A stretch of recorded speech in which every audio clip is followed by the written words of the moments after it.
ночью подружимся мы. Karanlık tünleri beyuklamış yok olduk.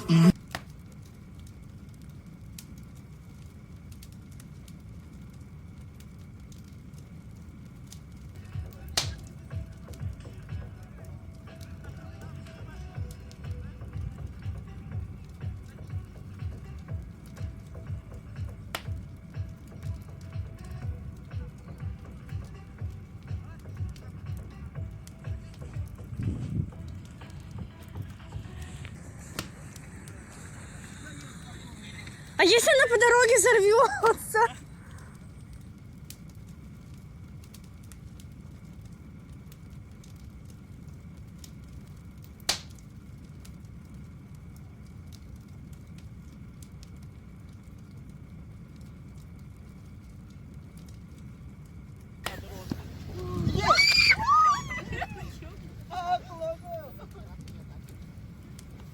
О, Алина сейчас согреется.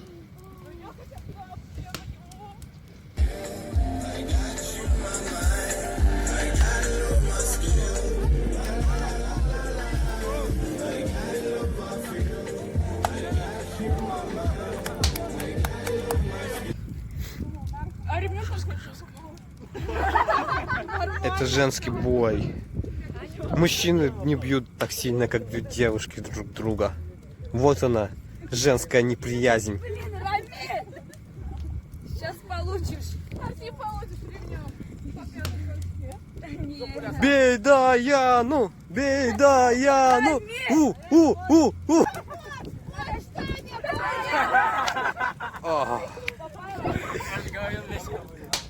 Мы ведем репортаж места событий.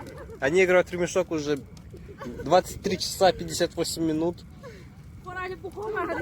За это время у многих появились новые синяки. Кое-кто выбыл из игры. Но люди не сдаются, они все еще играют, потому что они мазохисты, и они любят это дело. Сегодня уехал Вильдан, поэтому у Артура нет настроения.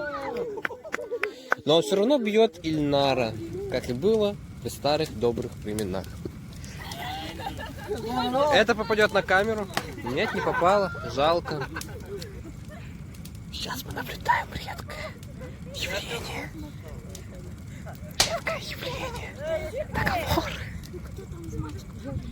Вы у меня спрашиваете? Ильнара, бейте. Убери! Не вижу. Туда свети. О.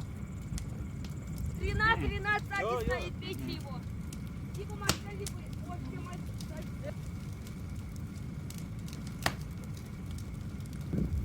Всем привет. Сейчас люди играют в ремешок. Мне дали телефоны. Я их разложил по фэншую. Продам. Пишите, звоните, говорите. Продам все телефоны. 500, 800, 850. Ну ладно, 650, 2000.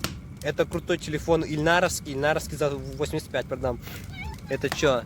Это телефон Ульяны, ну, 1015. Это Артура. Я Артура даром отдам.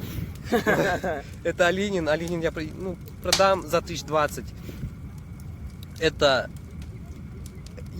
вроде на Ильин. Его грех продавать, поэтому я его тоже даром отдам. Всем спасибо, до свидания.